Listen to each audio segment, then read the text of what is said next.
ये आपका आज का संपादकीय पाठ है। और देखिए, संपादकीय पाठ, आर्टिकल, एडिटोरियल, ये आपको प्रारंभिक परीक्षा, मुख्य परीक्षा में जब आप लोग आंसर राइटिंग करते हैं, निबंध लिखते हैं या फिर इंटरव्यू में, हर जगह मदद पहुंचाते हैं। चाहे वो आप लोग सिविल सर्विस एग्जाम की तैयारी कर रहे हो या किसी स्टेट पीसीएस एग्जाम की तैयारी कर रहे हो, यहाँ से एक सामान्य जानकारी भी मिलती है आपको। और देखिए, किसी खास टॉपिक पर किसी खास व्यक्ति के अपने विचार होते हैं, तो इन्हें जरूर आप लोग देखा करिएगा। राजनीतिक स्वार्थ के लिए संकट को निमंत्रण, ये आप देखते हैं कि वर्तमान राजनीतिक परिदृश्य में चुनावी लोक लुभावनवाद का विचलन खतरनाक स्तर पर पहुंच चुका है। आप लोगों ने देखा होगा, जब भी हमारे देश में कहीं राज्य में आपके विधानसभा चुनाव हो या लोकसभा के चुनाव होते हैं, तो हमारे जो नेता हैं, ये घोषणाएं करते हैं ना कि हमारी सरकार आई तो हम ये फ्री में देंगे, हमारी सरकार आई तो हम फ्री में ये देंगे। उसी की बात हो रही है। वोट हासिल करने के लिए मुफ्त बिजली, कर्ज माफी, पुरानी पेंशन योजना को फिर से शुरू करने जैसी पेशकश करने का चलन देश के राजनीतिक दलों में तेजी से आम होता जा रहा है। हालांकि ऐसे उपाय उदार लग सकते हैं, लेकिन वे चुनाव जीतने के लिए राज्यों के भविष्य को गिरवी रख रहे हैं। और भारतीय रिजर्व बैंक और कई शोध संगठनों ने चौंका देने वाले आंकड़े दिए। ये तथाकथित कल्याणकारी उपाय राजकोषीय जहर है, जो आने वाले समय में देश की आर्थिक स्थिरता के लिए गंभीर खतरा पैदा कर सकते हैं। इसे पंजाब और हिमाचल प्रदेश के उदाहरणों से अच्छे से समझा जा सकता है। वित्त वर्ष 2023-24 के लिए भारतीय राज्यों के लिए औसत ऋण और जीएसडीपी अनुपात लगभग 31% रहा, जबकि पंजाब का यह अनुपात 50% के करीब है। और जो मुख्य रूप से मुफ्त बिजली और कर्ज माफी के कारण है। पंजाब मौजूदा कर्जों पर ब्याज भुगतान को कवर करने के लिए और उधार लेने के लिए मजबूर है। वित्त वर्ष 2024-25 में पंजाब की ओर से ब्याज के मद में 23,900 करोड़ रुपए का भुगतान किए जाने का अनुमान है, और जो इसकी राजस्व प्राप्तियों का 23% है। 2023-24 के संशोधित अनुमान के अनुसार पंजाब का कुल पूंजीगत परिव्यय बजट में निर्धारित 10,355 करोड़ से 38% कम होने का अनुमान है। और इससे यह चिंता होती है कि बजट का कितना हिस्सा परिसंपत्ति निर्माण की ओर निर्देशित किया जा रहा है। पंजाब ने 2024-25 में बिजली सब्सिडी पर 20,200 करोड़ रुपए खर्च करना तय किया है। यह पिछले 2 वर्षों में आवंटित की गई राशि के बराबर है। अकेले इस सब्सिडी से वित्त वर्ष 2024-25 में राज्य की राजस्व प्राप्तियों का 19% हिस्सा खर्च होने की उम्मीद है। और देखिए, आरबीआई की बात करें तो रिजर्व बैंक ऑफ इंडिया की बात हो रही है। हमारी केंद्रीय बैंक है, बैंकों का बैंक भी कहते हैं। राष्ट्रीय बैंक की बात कर रहा हूं। 1 अप्रैल 1935 में स्थापना हुई थी। मुंबई महाराष्ट्र में हेडक्वार्टर देखने को मिलेगा। देखिए, हमारा प्यारा भारत है, इसमें आप देखिए हिमाचल प्रदेश है, ये पंजाब है। पंजाब की राजधानी चंडीगढ़ आपको देखने को मिलेगी। इसकी अंतर्राष्ट्रीय सीमा पाकिस्तान से लगती राज्यों में राजस्थान, हरियाणा, हिमाचल प्रदेश, जम्मू कश्मीर। और यहाँ विधानसभा में 117 सीटें हैं, राज्यसभा में 7 सीटें हैं, लोकसभा में 13 सीटें हैं। 50,362 वर्ग किलोमीटर में फैला हुआ है। भगवंत मान यहाँ के चीफ मिनिस्टर हैं और गुलाब चंद कटारिया यहाँ के राज्यपाल देखने को मिलेगा। हिमाचल प्रदेश की राजधानी शिमला है। इसकी अंतर्राष्ट्रीय सीमा चाइना से लगती है राज्यों में लद्दाख, जम्मू कश्मीर, पंजाब, हरियाणा, उत्तर प्रदेश, उत्तराखंड से लगती है इसकी सीमा। और सुखविंदर सिंह सुक्खू यहाँ के मुख्यमंत्री हैं। विधानसभा में आप देखें 68 सीटें हैं, राज्यसभा में 3 सीटें हैं, लोकसभा में 4 सीटें आपको देखने को मिलेंगी। अभी आप लोगों ने कुछ समय पहले एक खबर पढ़ी होगी कि मध्य प्रदेश सरकार ने भी कर्ज लिया है, फिर से कर्ज लिया है। क्योंकि इस तरह की जो लाडली बहना योजना हो या फ्री की देने की कोई भी बात योजना हो, वो नुकसान पहुंचाती है, वो राज्य पर कर्ज बढ़ाती है। हिमाचल की वित्तीय स्थिति राजकोषीय कुप्रबंधन का एक और उदाहरण है। कांग्रेस सरकार आने के बाद से हिमाचल लगातार बढ़ती हुई वित्तीय देनदारियों से जूझ रहा है। अब आप लोग कहोगे कि हिमाचल प्रदेश और पंजाब का क्यों उदाहरण दिया जा रहा है? क्योंकि ये जिसके द्वारा लिखा गया है, गौरव वल्लभ की बात हो रही, प्रोफेसर हैं, ये बीजेपी के नेता हैं। तो ये आप देखते हैं कि हो सकता अगर कांग्रेस की तरफ से लिखा जाता है, कांग्रेस की तरफ झुकाव होता, तो वो क्या करते, मध्य प्रदेश का उदाहरण भी दे देते, राजस्थान का उदाहरण भी दे देते, उत्तर प्रदेश का उदाहरण भी देते। या कोई न्यूट्रल लेखक अगर इस तरह के विचार लिखता तो वो पंजाब के साथ आपका हिमाचल प्रदेश हो गया, हिमाचल प्रदेश के साथ हो सकता है वो किसकी, पश्चिम बंगाल की बात करता, मध्य प्रदेश की बात करता, राजस्थान की बात भी कर सकता था। और इसमें आप देखते हैं कि जिसका बकाया ऋण वित्त वर्ष 2021-22 में जीएसडीपी के 37% से बढ़कर 2024-25 में 42.5% हो गया है। यह भी अस्थिर राजकोषीय प्रथा को दर्शाता है। सरकारी कर्मचारियों के वेतन में देरी इसी वित्तीय तनाव को उजागर करती है। हाल ही में अतिरिक्त राजस्व एकत्र करने के लिए हिमाचल सरकार ने दूध उत्पादकों को समर्थन देने के लिए बिजली की खपत पर 0.1 प्रति यूनिट का दूध उपकर और पर्यटन को बढ़ावा देने के लिए प्रौद्योगिकी उपभोक्ताओं के लिए 0.1 प्रति यूनिट का अतिरिक्त उपकर लगाने का भी निर्णय किया है। और इतना ही नहीं, अतिरिक्त राजस्व के लिए हिमाचल ने वैज्ञानिक, औद्योगिक और औषधीय उपयोग के लिए भांग की खेती को भी वैध कर दिया है।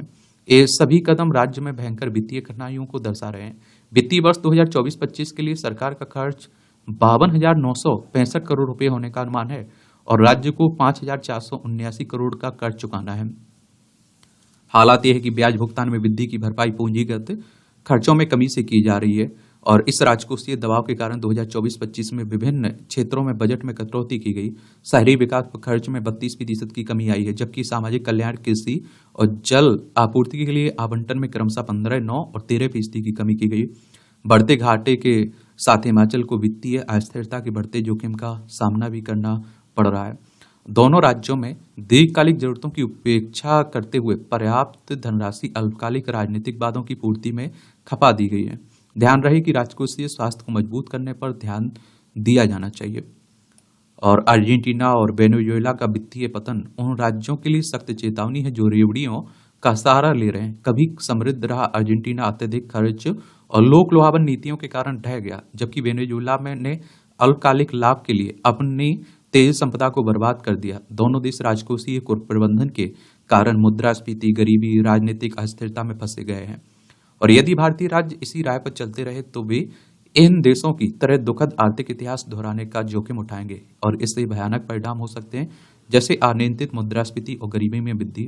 भारतीय राजनीति में मुफ्त सुविधाओं का दुरुपयोग सिर्फ एक आर्थिक मुद्दा नहीं है, यह लोकतांत्रिक शासन की नींव को भी खतरे में डालता है। अल्पकालिक राजनीतिक लाभ के लिए राज्य वित्तीय संकट के जोखिम को निमंत्रण दे रहे हैं और इस तरह के वित्तीय कुप्रबंधन से निवेशकों का भरोसा कम हो सकता है, उधार लेने की लागत बढ़ सकती है और देश की आर्थिक प्रगति धीमी हो सकती है। अंततः इन नीतियों का बोझ नागरिकों पर ही पड़ता है। शिक्षा, स्वास्थ्य, बुनियादी ढांचे जैसे महत्वपूर्ण क्षेत्रों से धन को गैर संवहनीय योजनाओं के वित्त पोषण में आवंटन से राज्य जैसी आवश्यक सेवाएं प्रदान करने में असमर्थ हो जाते हैं, जो लोगों को गरीबी से बाहर निकाल सकती हैं। मुफ्त बिजली जैसी महंगी छूट जारी रखने के बजाय राज्यों को दीर्घकालिक समाधानों में निवेश करना चाहिए। और जैसा आप देखते हैं कि सौर पैनल लगाना, महिलाओं के लिए कार्यस्थल में सुधार करना या कृषि अनुसंधान एवं विकास को वित्त पोषित करना, ये निर्भरता को कम करते हैं और विकास को बढ़ावा देते हैं। राजनीतिक दलों को मुफ्त उपहार के वादों के साथ उनके वित्तीय प्रभाव के बारे में भी लोगों को बताना होगा और इसे कानूनी रूप से बाध्यकारी करना चाहिए ताकि दीर्घकालिक कल्याणकारी योजनाओं के लिए स्थायी वित्त पोषण सुनिश्चित किया जा सके। और हमें जिम्मेदार नागरिकों के रूप में अपने राजनीतिक दलों से इस संदर्भ में जवाबदेही की भी मांग करनी होगी, अन्यथा अल्पकालिक राजनीतिक लाभ भारत और भारतीय राज्यों की दीर्घकालिक समृद्धि को पंगु बना देंगे और भविष्य की पीढ़ियों को आज की राजकोषीय लापरवाही का बोझ उठाना पड़ेगा। लेखक XLRI जमशेदपुर में वित्त के प्रोफेसर हैं, जो बताया ना गौरव बल्लभ, इनके द्वारा ये लिखा गया। ये पहले कांग्रेस के नेता हुआ करते थे, बाद में इन्होंने बीजेपी ज्वाइन कर ली थी। और देखिए हर पार्टी इस तरह की बातें करती रहती है, इसलिए आप सोचें कि ये पार्टी नहीं करती, वो पार्टी नहीं करती। हर पार्टी आप देखिए हमारे देश में, और जब एक पार्टी करती है तो दूसरी की मजबूरी बन जाती है, क्योंकि अगर आप सोचिए उसने कहा कि हम 1,000 रुपये देंगे तो दूसरा कहेगा कि हम 1,500 रुपये देंगे। आप लोगों ने राजस्थान में देखा होगा, एक ने कहा कि 550 सिलेंडर देंगे, दूसरे ने कहा 500 देंगे, फिर तीसरे ने कहा 450 रुपये में हम सिलेंडर देंगे। तो प्रतिस्पर्धा वहां भी होती रहती है इनकी। अनुसंधान को विकास से जोड़ने की पहल। पिछले दिनों नेशनल रिसर्च फाउंडेशन की पहली बैठक हुई। इस बैठक में प्रधानमंत्री मोदी ने भी शिरकत की। नेशनल रिसर्च फाउंडेशन को 5 फरवरी 2024 को NRF एक्ट बनाकर स्थापित किया गया और इसे अनुसंधान नेशनल रिसर्च फाउंडेशन यानी कि ANRF नाम दिया गया। ANRF अब अपने मिशन की दिशा में बढ़ता हुआ दिख रहा है। उम्मीद है कि यह भारत में विकास एवं शोध के सूत्रों को जोड़ने का काम करेगा और विकास और शोध में गहरा संबंध होता है। सतत शोध विकास को दिशा देता है। यह जनजीवन पर पड़ने वाले प्रभाव का सतत मूल्यांकन कर विकास की गति, प्रक्रिया एवं प्रभाव की हड़ताल करता रहता है। भारत में आजादी के बाद से विकास की अवधारणा विकसित करने का काम राजनीतिक नेतृत्व, नौकरशाही विद्वानों की टीम सार्थक रूप से करती रही है। और इसमें आप देखिए शोध की भूमिका ज्यादातर परियोजनाओं के महज मूल्यांकन तक ही सीमित रहती थी और देश में विकास परियोजनाओं को संकल्पित करने और उनकी कार्यान्वित करने में शोध की भूमिका बहुत महत्वपूर्ण नहीं मानी जाती थी।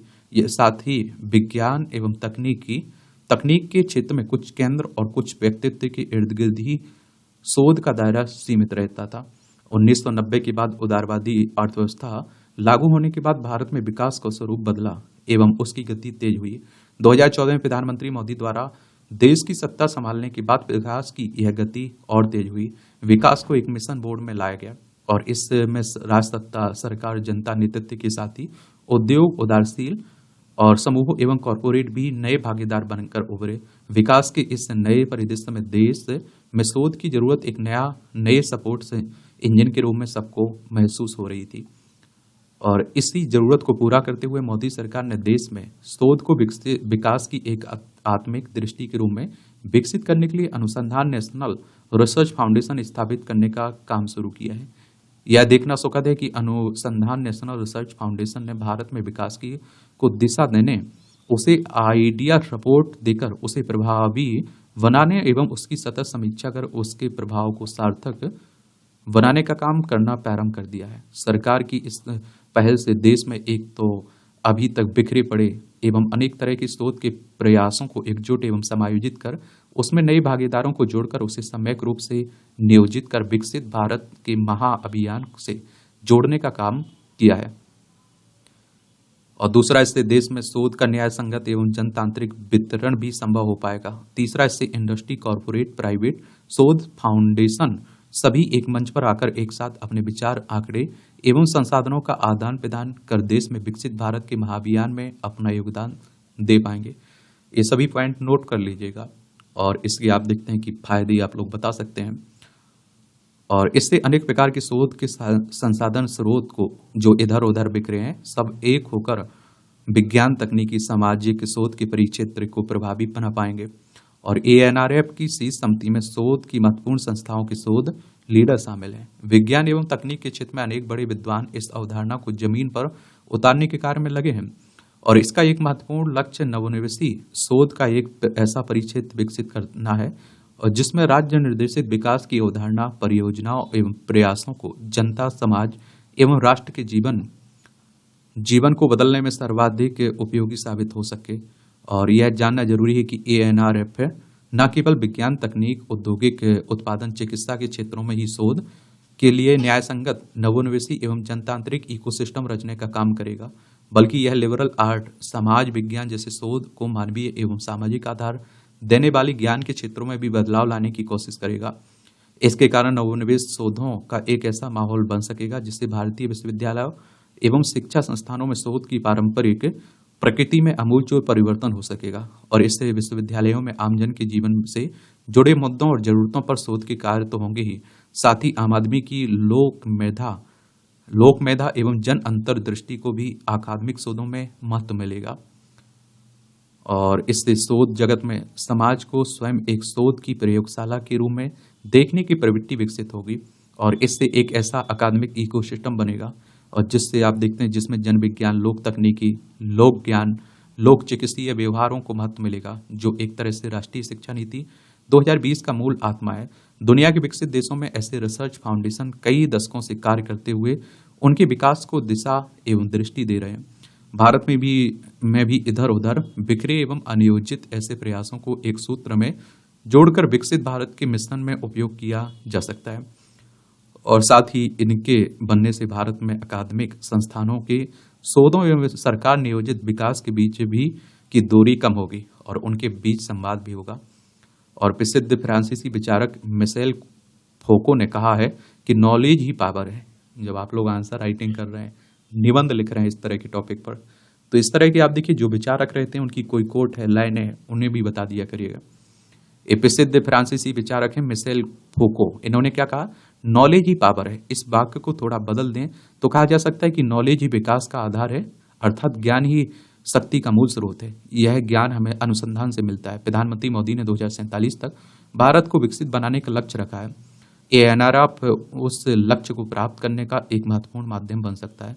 लेखक जीवी पंत सामाजिक विज्ञान संस्थान प्रयागराज के निर्देशक हैं बद्री नारायण, इनके द्वारा यह आर्टिकल लिखा गया है। एक कॉलम बड़ा अच्छा लिखा जाता है, इसे भी देख लिया करिएगा। अच्छाइयों का सागर कितना अच्छा हो अगर चेहरे के साथ भीतर के भाव भी दिखाई देने लगे। दूसरों की आंखों की नमी देखकर हम भावुक हो जाते हैं, लेकिन भीतर में व्याप्त अच्छाइयां दिखने लग जाएं तो शायद यह विश्व अलग ही हो। ऐसा ना होने का कारण हमारी अज्ञानता है। कबीरदास ने शायद आदमी की इसी अज्ञानता पर ही कहा था कि पानी में मीन प्यासी मोहे सुन सुन आवे हंसी हंसी। कोई वस्तु आपके हाथ में हो और आप उसे खोजें तो लोग हंसेंगे। कस्तूरी की सुगंध से भ्रमित मृग इधर उधर भागकर उसे ढूंढे तो उसकी अज्ञानता पर आदमी हंसता है, लेकिन अपने भीतर समाहित अच्छाइयों के सागर को आदमी यदि बाहर ढूंढता है तो सारे पशु जगत को उस पर हंसना चाहिए। और जब हम अपने भीतर देखने की कला में निष्णात हो जाते हैं तो हमारे जीवन का एक नया आयाम सामने आता है। लेकिन भीतर से अनजान आदमी ज्यादातर बाहर ही दिखता है। भीतर दिखने की रुचि लाखों में किसी एक की जागती है। भीतर जिसने एक बार भी देख लिया, बाहर का सारा आकर्षण उसके आप देखते हैं कि उसके लिए समाप्त हो जाएगा और बाहर की दुनिया में रहने की उसकी आदत छूट जाएगी। फिर ऐसे लोग अधिकांश समय समाधि की अवस्था में ही रहना पसंद करेंगे। और आप देखिए, बाहर की दुनिया में रहने से बुराइयां एवं विकृतियां प्रबल बनती हैं। क्रोध, लोभ, मोह, भय, अहंकार, घृणा के भाव आते हैं। यह भाव ही हिंसा है। मारना काटना तो उसका परिणाम है।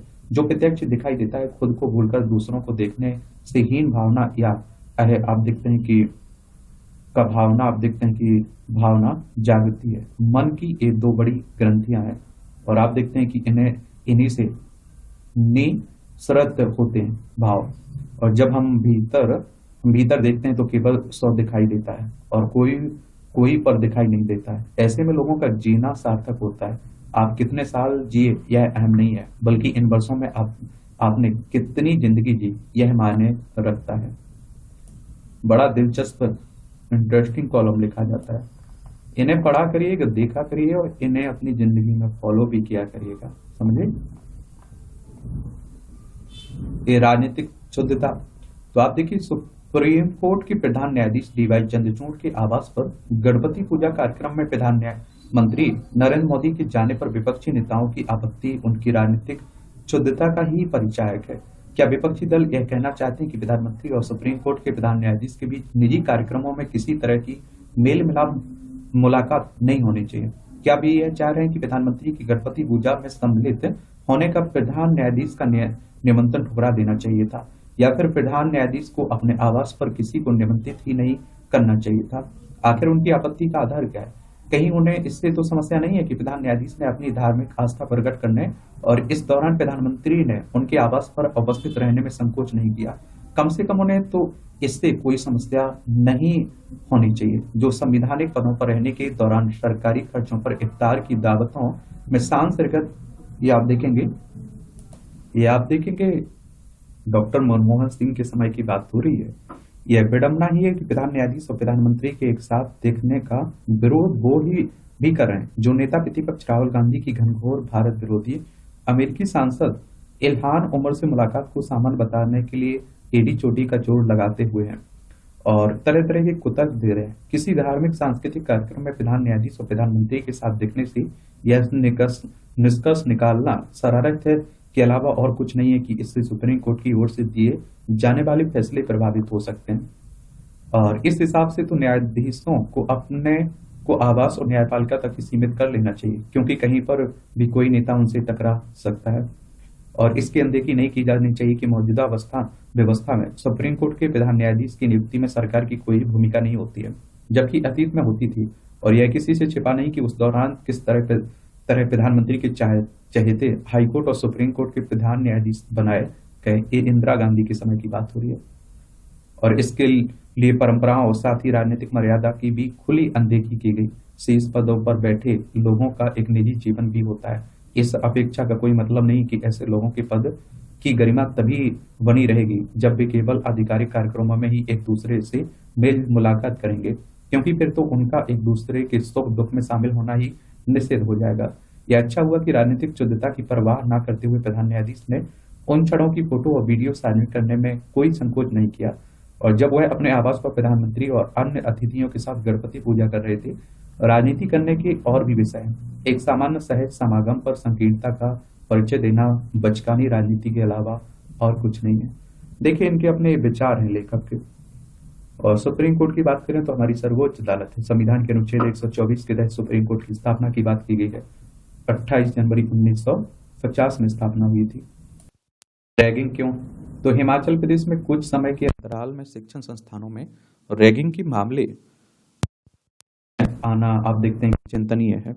और उच्च शिक्षण संस्थानों में अध्ययनरत कुछ विद्यार्थी इस तरह की गतिविधियों में सम्मिलित होकर अपने भविष्य से खिलवाड़ करते हैं। अधिकतर शिक्षण संस्थानों में प्रवेश के समय विद्यार्थियों से शपथ पत्र भी लिया जाता है और वह ऐसी किसी भी गतिविधि में संलिप्त नहीं होंगे। इसके बावजूद कुछ विद्यार्थी रैगिंग कर अपने भविष्य को दांव पर लगा देते हैं। पीड़ित विद्यार्थी भी इससे प्रभावित होता है और कई बार नए विद्यार्थी तनाव में आ जाते हैं। भारतीय प्रौद्योगिकी संस्थान IIT मंडी, नैरचौक स्थित मेडिकल कॉलेज, राष्ट्रीय प्रौद्योगिकी संस्थान हमीरपुर व कांगड़ा जिला की टांडा स्थित doctor Rajendra Prasad medical college एवं अस्पताल में रैगिंग के मामले सामने आए थे। संस्थानों में रैगिंग के दोषी पाए गए प्रशिक्षुओं के विरुद्ध कड़ी कार्रवाई की गई थी और इससे भी कोई सीख नहीं ली गई। और अब सोलन जिले के निजी शिक्षण संस्थान में रैगिंग हुई है। इसका वीडियो इंटरनेट मीडिया पर प्रसारित हो रहा है। पुलिस ने 5 आरोपितों को गिरफ्तार किया है, जबकि संस्थान प्रबंधन ने भी कार्रवाई की है। विद्यार्थियों को समझना चाहिए कि अभिभावक कड़ी मेहनत से अर्जित कमाई से उनके भविष्य को संवारने में जुटे और उनका प्रयास रहता है कि बच्चे को किसी तरह की परेशानी का सामना न करना पड़े। बच्चों से आस होती है कि वे अच्छी शिक्षा लेकर जीवन में कुछ हासिल करेंगे, लेकिन इस तरह की घटनाओं में शामिल होकर बच्चे उनकी उम्मीदों को तोड़ने के साथ अपने करियर पर भी दाग लगाते हैं। विद्यार्थियों का लक्ष्य होना चाहिए कि उन्हें अच्छी शिक्षा ग्रहण करनी है और ऐसी किसी भी गतिविधि से दूर रहना चाहिए जिससे उनके भविष्य पर आंच आ सकती है। और देखिए, एक और बात बता दूं आप लोगों को, पहले रैगिंग के मामले बहुत हुआ करते थे और कई बच्चों की डेथ हो जाती थी, कई छात्रों की, लेकिन काफी हद तक इस पर रोक लगाई गई। अभी भी हो रहे हैं। एक तरह से आप देखिए प्रताड़ना कह लीजिए छात्रों का, जो सीनियर होते हैं वो एक तरह से उन्हें परेशान करते हैं, तरह तरह के उनसे काम करवाते हैं। महज डिग्री ना बांटे शिक्षण संस्थान। विडम्बना ये है कि एक तरफ हम विकसित राष्ट्र बनने का सपना देख रहे हैं, वहीं आप देखिए दूसरी तरफ हमारे शिक्षित युवा अपनी योग्यता से कहीं कमतर नौकरियों के लिए संघर्ष कर रहे हैं। ये आप लोगों ने सुना होगा कि PhD करने वाला ग्रेड 4 का पेपर दे रहा है। हाल ही में हरियाणा के सरकारी विभागों, वार्डों, निगमों और नगर निकायों में सफाई कर्मचारियों की नौकरी के लिए 6,000 से अधिक पोस्ट ग्रेजुएट, करीब 40,000 ग्रेजुएट और 12वीं तक की पढ़ाई कर चुके 1.2 लाख अभ्यर्थियों ने आवेदन किया। 15,000 रुपये प्रतिमाह वेतन वाली इस नौकरी के लिए कुल 3.95 लाख अभ्यर्थियों ने आवेदन किया। और यह कई सवाल खड़े करता है, क्या हमारे शिक्षण संस्थान वास्तव में छात्रों को जीवन की वास्तविकताओं के लिए तैयार कर रहे हैं या फिर महज डिग्री बांटने के केंद्र बन गए हैं? और अधिकतर आप देखिए शिक्षण संस्थान ऐसे ही बन रहे हैं कि डिग्री मिल रही है बस। हमें यह समझना होगा कि शिक्षा का उद्देश्य सिर्फ किताबी ज्ञान देना नहीं, बल्कि व्यवहारिक कौशल और आप देखेंगे कौशल और रचनात्मक सोच विकसित करना भी है। जब उच्च शिक्षित लोगों को भी उनके योग्यता के अनुरूप नौकरी नहीं मिल रही है, तो यह स्पष्ट है कि समाज में आगे बढ़ने के अवसर सीमित हो रहे हैं। यह सिर्फ आर्थिक असमानता नहीं, बल्कि सामाजिक और मानसिक स्तर पर भी इसका गहरा असर पड़ रहा है। सिर्फ सरकारी नौकरियां बढ़ाने या फिर निजी क्षेत्र में रोजगार के अवसर बढ़ाने से यह समस्या हल नहीं होगी। यह एक अल्पकालिक उपाय हो सकता है, लेकिन दीर्घकालिक दृष्टि से यह बेरोजगारी की जड़ में छिपी संरचनात्मक समस्याओं को संबोधित नहीं करता। ऐसा वातावरण तैयार करना चाहिए जो युवाओं को नौकरी खोजने के बजाय नौकरियां सृजित करने के लिए प्रेरित करे। और शिक्षा प्रणाली को इस तरह से पुनर्गठित करना होगा कि यह छात्रों को न सिर्फ ज्ञान बल्कि जीवन कौशल भी प्रदान करे। हर काम सम्मानजनक है, सफाई कर्मचारी से लेकर प्रोफेसर तक हर भूमिका समाज के लिए महत्वपूर्ण है, लेकिन यह सुनिश्चित करना भी महत्वपूर्ण है कि क्षमता और योग्यता के अनुरूप अवसर मिले। यह समस्या रातों रात हल नहीं होगी। इसके लिए दीर्घकालिक योजना, सरकार शिक्षण संस्थानों, उद्योग और समाज के संयुक्त प्रयासों की आवश्यकता होगी। हमें ऐसा माहौल बनाना होगा जहां हर व्यक्ति को अपनी पूरी क्षमता का उपयोग करने का अवसर मिले। यह सिर्फ रोजगार का मुद्दा नहीं है, और यह युवाओं के सपनों, अर्थव्यवस्था और के भविष्य और देश की प्रगति का सवाल है। हमें इस चुनौती को अवसर के रूप में देखना चाहिए, एक ऐसा भारत बनाने का अवसर जहां शिक्षा सिर्फ डिग्री ना हो बल्कि जीवन की तैयारी हो, जहां आप देखिए विकास का लाभ समाज के हर वर्ग तक पहुंचे, और जहां हर युवा को अपने सपने साकार करने का मौका मिले। और कम से कम आप देखते हैं कि वो डिग्री ले रहा है तो वो इस काम लायक तो रहे कि अच्छी उसे नौकरी उसके हिसाब से, उसने जो डिग्री ली, जितना वो पढ़ा लिखा है उसके हिसाब से नौकरी पा सके वो। जो नई शिक्षा नीति आई है कौशलता पर ही तो ध्यान दे रही है। ये टिप्पणियां रहती हैं, इन्हें भी आप लोग देख लिया करिएगा, पढ़ लिया करिएगा। इसकी पीडीएफ मैं टेलीग्राम पर डाल देता हूँ, एजुकेशन सर्कल प्लेटफॉर्म है ना, तो वहां से जाकर आप लोग डाउनलोड कर लिया करिएगा। आजकल आप लोग देख रहे हैं कि साइबर अटैक, ये आजकल आप लोग देख रहे हैं कि साइबर अटैक काफी हो रहे हैं, धोखाधड़ी की भी काफी हो रहे हैं। तो मैं आप लोगों से कहता भी हूँ, किसी भी तरह के लालच से बचा करिएगा।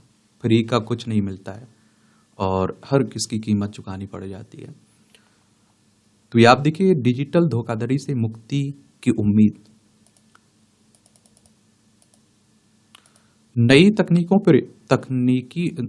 के प्रयोग से पिछले 2 दशक से डिजिटल लेन देन का उपयोग निरंतर बढ़ रहा है।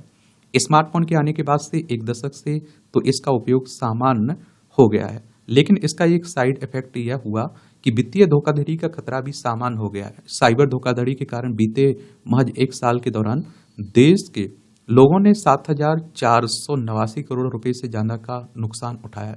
इस साल शुरुआती 4 महीने में ही लगभग 8 लाख साइबर फ्रॉड के मामले हुए हैं, जिसमें लोगों के 1750 करोड़ रुपए ठग लिए गए। और साइबर ठगी का एक नया तरीका साल भर पहले सामने आया, और सरकार के तमाम प्रयासों के बावजूद वह काबू में नहीं आ रहा, बल्कि बढ़ता ही जा रहा है। यह खतरनाक और चिंताजनक साइबर खतरा है डिजिटल अरेस्ट। आजकल आप देखिए, इस तरह की घटनाएं बहुत हो रही हैं, और पढ़े लिखे अच्छे खासे लोग, जागरूक लोग भी फंस जा रहे हैं। डिजिटल अरेस्ट का मतलब है कि बिल्कुल वास्तविक लगने वाली ईडी, सीबीआई पुलिस अधिकारी बनकर अथवा उनके असली दिखने परंतु बनावटी थाने कार्यालय से फोन करके किसी को झूठ बोलकर भयग्रस्त कर देना। इस तरह के साइबर अपराधी लोगों को फोन करके उनके किसी करीबी के दुर्घटनाग्रस्त होने, तस्वीर या फिर ड्रग्स के मामले में फंसने या फिर गिरफ्तार होने की बात कहकर डरा देते हैं, और पुलिस, ईडी आदि की गिरफ्तारी का भय दिखाकर घर से निकलने नहीं देते और भयादोहन कर धन वसूलते हैं। लोग घर में कैदी बन जाते हैं और फिरौती के रूप में भारी रकम चुकाते हैं। बाद में पता चलता है कि वे ठगी के शिकार हुए। और डिजिटल अरेस्ट का पहला मामला पिछले साल दिसंबर में दर्ज किया गया, जहां उत्तर प्रदेश के व्यक्ति को मनगढ़ंत मनी लॉन्ड्रिंग मामले में फंसाया गया। इसके बाद तो इस तरह की साइबर ठगी में व्यापक तेजी आ गई, और इसमें जो शिकार बनते जा रहे हैं उनमें डॉक्टर, सॉफ्टवेयर इंजीनियर, सेना के बड़े अधिकारी, आईआईटी प्रोफेसर जैसे ढेरों उच्च शिक्षित एवं जागरूक लोग शामिल हैं। साइबर अपराधियों ने लखनऊ की एक न्यूरोलॉजिस्ट की 7 दिन डिजिटल अरेस्ट रखकर उसके 7 खातों से लगभग 3 करोड़ रुपए का लेन देन किया। तो एक अवकाश प्राप्त मेजर जनरल 5 दिन डिजिटल अरेस्ट बने रहे। 2 करोड़ की फिरौती के बाद उन्हें पता चला कि ठगे गए। उत्तर प्रदेश, मध्य प्रदेश, राजस्थान, महाराष्ट्र, हरियाणा समेत देश के तमाम राज्यों में ऐसे मामले आए दिन सामने आ रहे हैं। और संगठित आर्थिक अपराध, गृह मंत्रालय के अनुसार यह एक संगठित ऑनलाइन आर्थिक अपराध है, और संभवतः इसे सीमा पार दुबई, पाकिस्तान में बैठे अपराधियों द्वारा चलाया जा रहा है। हालांकि अपने देश में भी इसके अपराधी पकड़े गए। डेटा और सिस्टम में अनाधिकृत घुसपैठ, डेटा चोरी और उसमें मनोवांछित या फिर शरारतपूर्ण बदलाव, घोटाले या व्यवधान, इसके जरिए स्पैम वगैरह के काफी मामले पहले से ही आ रहे थे। इधर कुछ महीनों से एनसीबी, सीबीआई, आरबीआई और कानून प्रवर्तन अधिकारियों के साथ साथ प्रदेश पुलिस के जवान बनकर लोगों को धमकाने, डिजिटल अरेस्ट के जरिए ठगने से भी बहुत तेरे मामले सामने आने के बाद गृह मंत्रालय ने साइबर अरेस्ट और ब्लैकमेलिंग को लेकर चेतावनी जारी की है। जो इस तरह की संस्थाएं हैं ना, उनके बारे में जरूर याद रखा करिएगा, उनके नियम कानून क्या कहते हैं उन्हें भी याद रखा करिएगा। अब आरबीआई का कोई अधिकारी डायरेक्ट आपसे कॉल करके ये नहीं कहेगा कि आप हमारे अकाउंट में या दूसरे अकाउंट में पैसा ट्रांसफर करिए, ये बेवकूफ़ी वाली बातें रहती हैं। और कोई भी आप देखिए बैंक का अधिकारी ये नहीं कहेगा कि आपका एटीएम बंद हो गया तो आप ओटीपी दीजिए। ये बेवकूफ़ी वाली बातें हैं और आपको खुद बैंक जाना पड़ेगा। और यह एक लचर कदम था जो समस्या की गंभीरता के अनुकूल नहीं था। गृह मंत्रालय की इस कार्रवाई के बावजूद ब्लैकमेल और डिजिटल अरेस्ट के मामले तेजी से बढ़ने लगे, तो उससे 1000 से ज्यादा स्काइप आईडी को ब्लॉक किया और जिसके जरिए अपराधी सरकारी अफसर बनकर ठगी करते हैं। साथ ही सरकार ने टेलीकॉम कंपनियों को निर्देश देकर 28 से अधिक सिम को ब्लॉक और लगभग 2 लाख सिम कार्ड्स को बंद या फिर री-वेरीफाई करने की कार्रवाई की है। लेकिन बेहतर होने के बावजूद एक कदम नाकाफी साबित हुए। अब गृह मंत्रालय बढ़ते डिजिटल अरेस्ट और ऑनलाइन फ्रॉड के मामलों की पहचान और जांच उनसे निपटने के लिए दूसरे मंत्रालयों उनसे संबद्ध एजेंसियां आरबीआई और दूसरे संगठनों के साथ मिलकर काम कर रहा है, जो फिलहाल आप देखिए सही दिशा लग रही है। मंत्रालय इसके लिए राज्यों और केंद्र शासित प्रदेशों से संबंधित अधिकारियों को तकनीकी सहायता दे रहा है। भारतीय साइबर अपराध समन्वय केंद्र की स्थापना इसलिए हुई थी कि वह प्रमुख बैंकों, वित्तीय मध्यस्थताओं और भुगतान एग्रीगेटर्स, दूरसंचार सेवा प्रदाताओं, आईटी मध्यस्थों और राज्य तथा केंद्र शासित प्रदेशों की कानून प्रवर्तन एजेंसियों की क्षमताओं को बढ़ाए, साथ ही साइबर अपराध से निपटने वाले विभिन्न हितधारकों के बीच समन्वय में सुधार लाए। ये हितधारक मिलकर काम करेंगे तो फर्क साफ दिखेगा। साइबर कमांडो कार्यक्रम देश में साइबर सुरक्षा की दिशा में एक समझदारी भरा कदम है। राज्यों, केंद्र शासित प्रदेशों और केंद्रीय पुलिस संगठनों से चुनिंदा जवानों को लेकर उन्हें आईआईटी कानपुर, मद्रास, कोट्टायम और रायपुर जैसे संस्थान द्वारा कठोर प्रशिक्षण प्रदान करने के बाद इनकी विशेष शाखा स्थापित कर साइबर अरेस्ट जैसे अपराधों के खतरों का मुकाबला करने के लिए प्रशिक्षित साइबर कमांडो का उपयोग करना अच्छी योजना है।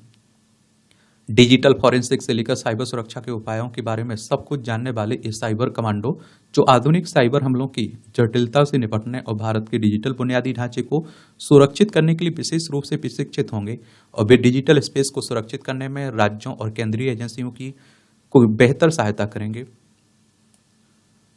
और इस पहल से समन्वय प्लेटफॉर्म का साझा डिजिटल अरेस्ट जैसे साइबर अपराध से संबंधित सभी सूचनाओं का व्यापक आंकड़ा केंद्र बन जाएगा और जिससे संबंधित राज्य सरकारों को इन जानकारियों को साझा करना सुगम हो जाएगा और इससे अपराधों के मानचित्रण विश्लेषण के लिए एक मजबूत मंच बनेगा जो इसकी जांच के तरीके में क्रांति ला सकता है। जैसे जैसे हमारे देश डिजिटल क्रांति को अपनाता जाएगा वैसे वैसे अपने साइबर बुनियादी ढांचे की सुरक्षा को मजबूत बनाने की जरूरत भी बढ़ती जाएगी। चूंकि साइबर अपराधों की संख्या, विस्तार और उनकी नुकसान पहुंचाने की क्षमता बढ़ती जा रही है, ऐसे में सरकार द्वारा साइबर संसार में देश और देशवासियों की सुरक्षा को मजबूत करने के लिए ऐसे दूरदर्शी और सुविचारित कदम उठाने और अपने डिजिटल शस्त्रागार को नए हथियारों से लैस करना बहुत आवश्यक है ताकि सरकारी और निजी दोनों क्षेत्र साइबर अपराधियों से सुरक्षित हैं और यह सुनिश्चित हो। थोड़ा आप लोग भी जागरूक रहा करिएगा। अगर इस तरह की कॉल आती है तो सबसे पहले आप लोगों को मुझे लगता है कि शिकायत करनी चाहिए और वीडियो अगर कॉल आती है तो रिकॉर्डिंग अपनी शुरू कर दिया करिएगा। नई पीढ़ी अधिक हो रही डिजिटल ठगी का शिकार। सामान्य लोगों की तुलना में नई पीढ़ी ठगी का शिकार अधिक हो रही है। वैश्विक आंकड़ों के अनुसार आम आदमी की तुलना में जेन जी के युवा 3 गुना अधिक फ्रॉड के शिकार हो रहे हैं। इसका सबसे बड़ा कारण है इंटरनेट मीडिया पर सर्वाधिक समय जेन जी की पीढ़ी ही दे रही है। वस्तुतः 1996 से 2010 के बीच जन्म लेने वाले युवाओं को जेन जी के नाम से पुकारा जाने लगा ना। रोजमर्रा के जीवन में इंटरनेट पर निर्भरता इस पीढ़ी के लोगों में अपेक्षाकृत बहुत अधिक है और रही सही कसर कोरोना के कारण ऑनलाइन पढ़ाई और वर्क फ्रॉम होम से पूरा कर दिया है। ये आजकल आप देखिए वर्क फ्रॉम होम को लेकर भी फ्रॉड हो रहे हैं कि घर से बैठे आपको काम मिलेगा। लोग बड़े झांसे में आ भी जाते हैं, लुट भी जाते हैं। इससे लोगों को स्मार्टफोन की लत जिस तरह से लग गई, लोग बिंज वॉचिंग का शिकार होते जा रहे हैं। वस्तुतः बिंज वॉचिंग पहली बार 2003 में चलन में आया था, परंतु यह 2013 में अधिक लोकप्रिय हुआ है। कोरोना काल में लॉकडाउन के कालखंड में बिंज वॉचिंग और भी अधिक पांव पसारने में सफल रही।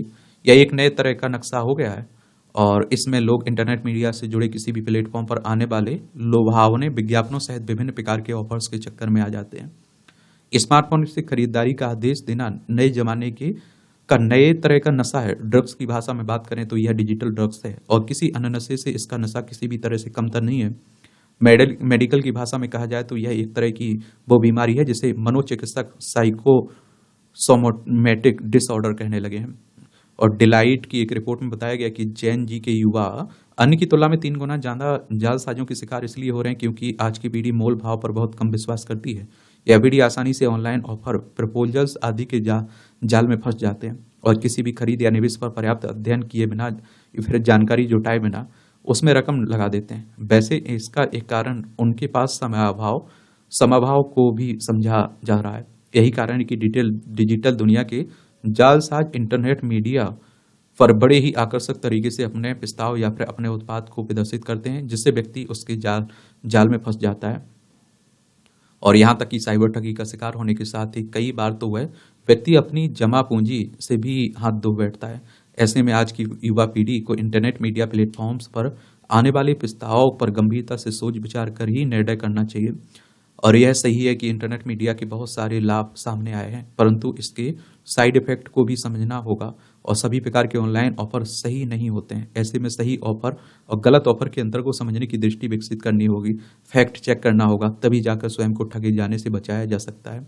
आपको पता है सुबह से लेकर शाम तक, और मैं कहता हूँ 24 घंटे में कई मैसेज व्हाट्सएप पर, टेलीग्राम पर, फेसबुक, दुनिया भर पर और जीमेल पर और कॉल नंबर पे एसएमएस आते रहते हैं, जो आप देखते हैं तरह तरह के फायदे पहुंचाने की बात करते हैं और लालच देने की बात करते हैं, लेकिन मैं अनदेखा कर देता हूं, मैं उन मैसेज को सीन तक नहीं करता हूं।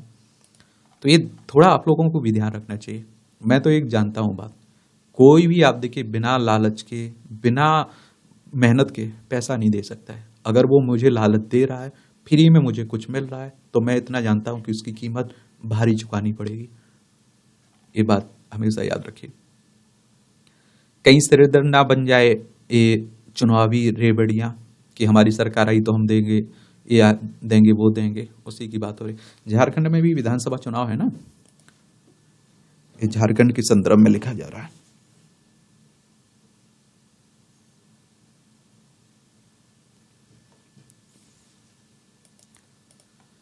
झारखंड इन दिनों घोषणाओं के घोड़े पर सवार होकर सरपट दौड़ रहा है, क्योंकि यहाँ क्या है, चुनाव है आपके विधानसभा के। चलिए पहले एक बार झारखंड को देख लीजिए। देखिए ये हमारा प्यारा भारत है, ये झारखंड है, रांची इसकी राजधानी है। 15 नवंबर सन 2000 में बिहार से अलग करके बनाया गया था ये राज्य। इसकी सीमा बिहार, उत्तर प्रदेश, छत्तीसगढ़, उड़ीसा, पश्चिम बंगाल से लगती है। विधानसभा में 81 सीटें हैं, राज्यसभा में 6 सीटें हैं, लोकसभा में 14 सीटें हैं। 79,716 वर्ग किलोमीटर में फैला हुआ है। हेमंत सोरेन यहाँ की चीफ मिनिस्टर हैं, मुख्यमंत्री हैं। संतोष गंगवार यहाँ की राज्यपाल आपको देखने को मिलेंगे। और देखिए विधानसभा चुनाव की बात करें तो अगर आपको विधानसभा का चुनाव लड़ना है, विधायक का चुनाव लड़ना है, तो आपकी उम्र कम से कम 25 साल होनी चाहिए। अधिकतम उम्र की कोई सीमा नहीं रखी गई है और इनका चुनाव डायरेक्ट जनता यानी कि मतदाताओं के द्वारा होता है। अगर आपकी उम्र 18 साल हो चुकी है तो वोटर सूची में आपका नाम जुड़ चुका होगा, आप लोग वोट डालने भी जाते होंगे। और ये चुनाव करवाता कौन है? इलेक्शन कमीशन ऑफ इंडिया, भारतीय निर्वाचन आयोग, एक संवैधानिक संस्था है। संविधान के अनुच्छेद 324 के तहत चुनाव आयोग की स्थापना की बात की गई है। 25 जनवरी 1950 में स्थापना हुई थी। 25 जनवरी को आप लोग मतदाता दिवस मनाते हैं। नई दिल्ली में हेडक्वार्टर देखने को मिलेगा।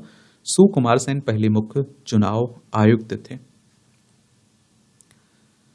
तो आप देखेंगे कि वैसे विधानसभा चुनाव की अभी तिथि घोषित नहीं हुई है, लेकिन सत्ता पक्ष से लेकर विपक्ष तक सभी चुनाव मूड में है और लगातार अपने तर्कस से नए नए धारदार तीर निकालकर एक दूसरे पर प्रहार करने में जुटे हुए हैं।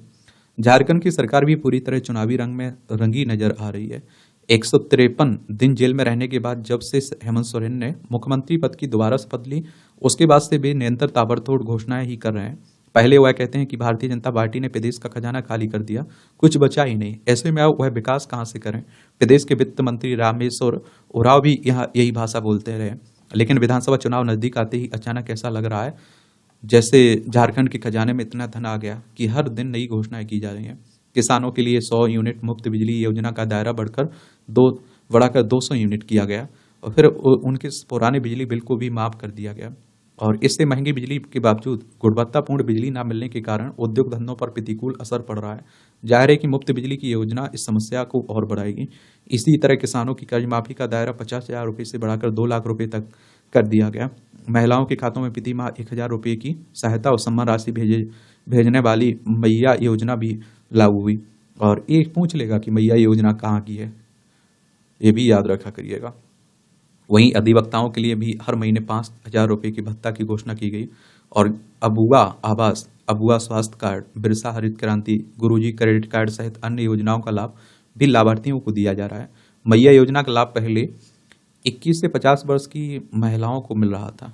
अब इसका दायरा बढ़ाते हुए पात्रता की न्यूनतम आयु 18 वर्ष तय कर दी गई। इससे लाभार्थियों की संख्या में वृद्धि हुई है।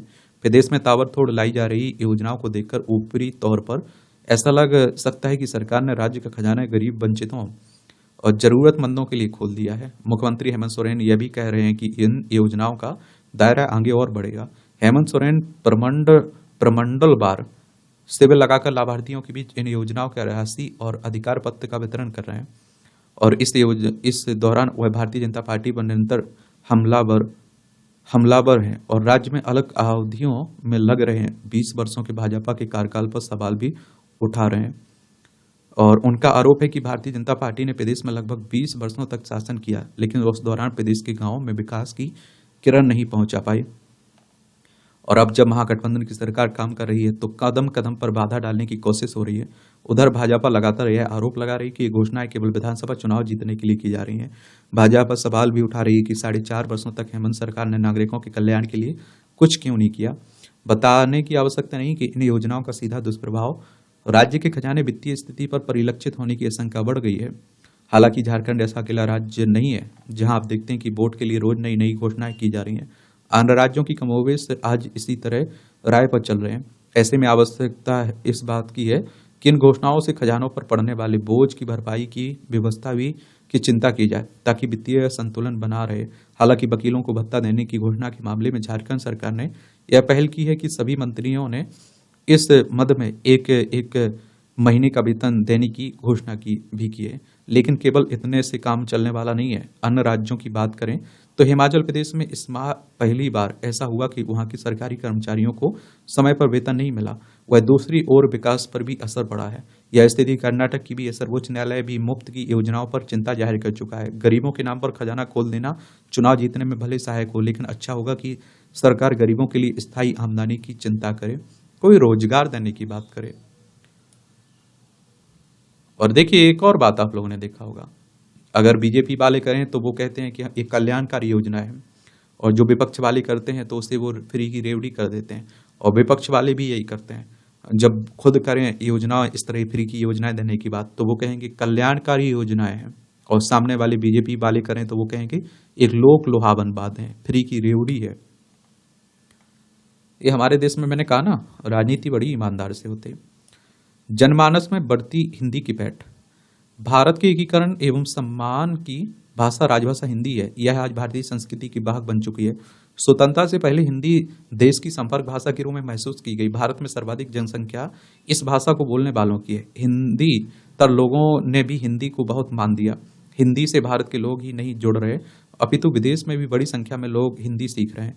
वस्तुतः नरेंद्र मोदी के नेतृत्व में केंद्र सरकार हिंदी के विकास के लिए प्रतिबद्ध दिख रही है, और इसमें गृह मंत्रालय का भी बड़ा योगदान दिख रहा है, जिसके जिम्मे राजभाषा विभाग है। और गृह मंत्री अमित शाह हिंदी के विस्तार के लिए व्यापक कार्य कर रहे हैं। और आप देखिए गतिशील समाज का निर्माण। थोड़ा पीछे चलें तो देश की स्वतंत्रता के पश्चात जब राजभाषा व राष्ट्रभाषा की बहस चल रही थी तो वह समय कुछ और था, अब समय कुछ और है। उस समय मतज्ञता नहीं थी कि हिंदी को राष्ट्रीय स्तर पर स्वीकार किया जाए या नहीं। उस समय जिस क्षेत्र के लोग हिंदी को अपनाने के बारे में हिचक रहे थे, वह आज के लोग स्वयं को हिंदी में अभिव्यक्त कर रहे हैं। सभी लोगों में हिंदी में बात करने के लिए होड़ लगी है। देश का जनमानस तभी इस तरह की का करवट लेता है जब हमारे नेतृत्व के मन में होता है कि सभी इस सही दिशा में चलें और एक गतिशील समाज का निर्माण करें। अब चुनौतियां क्या हैं ये भी देख लीजिए। सबको स्मरण रहे कि आज सुखद अनुभूति देता है वह पल जब अटल बिहारी वाजपेयी ने संयुक्त राष्ट्र में हिंदी भाषा में भाषण दिया। केंद्र सरकार ने के प्रयासों से हिंदी में कार्यालय, विद्यालय, विश्वविद्यालय, हमारे अंतःकरण का जो प्रज्ञालय है उसमें हिंदी सुभाषित हुई है। हिंदी के लिए इतना प्रयास करने वाला नेतृत्व जब हमारे पास है तो भी हमारे देश की अकादमिक जगत की भाषा अंग्रेजी बनी हुई है। यह चिंताजनक है। यह अकादमिक जगत कब हिंदी अपनाएगा, कब वह अपने बच्चों के लिए ऐसा वातावरण तैयार करेगा जब हिंदी में सब कुछ होना सुनिश्चित होगा। देश में भाषाओं को लेकर विभिन्न विश्वविद्यालय स्थापित किए जाएंगे। सबने अच्छा कार्य किया, परंतु महाराष्ट्र में स्थित महात्मा गांधी अंतर्राष्ट्रीय हिंदी विश्वविद्यालय अपनी वह अमिट छाप नहीं छोड़ पाया, और जिसकी उम्मीद इस संस्थान से की गई थी। उम्मीद अटल बिहारी वाजपेयी हिंदी विश्वविद्यालय भोपाल से भी थी कि वह हिंदी भाषा में व्यापक स्तर पर काम करेगा, परंतु उसने भी निराश ही किया।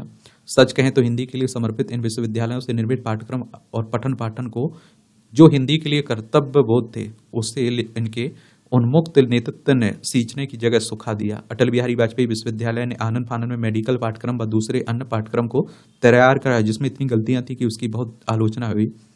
लेकिन काम गिनाने के लिए यदि हिंदी विश्वविद्यालय कार्य करेंगे तो हिंदी का भला नहीं होगा, जबकि ये तो उच्च शिक्षा के ऐसे परिसर थे जहां से समूचे विश्व में हिंदी का डंका बजता, परंतु अब ऐसा संभव होता दिख रहा है। वस्तुतः इन विश्वविद्यालयों के नेतृत्व में यदि हिंदी विश्वविद्यालय के मूल उद्देश्य की समझ होती, कुछ करने की इच्छा शक्ति होती, तो हमारे शीर्ष नेतृत्व इन विश्वविद्यालयों के माध्यम से हिंदी को और समृद्धि प्रदान करते। अब समय आ गया कि इन विश्वविद्यालयों की नकल कसी जाए, उनके लक्ष्य निर्धारित किए जाए।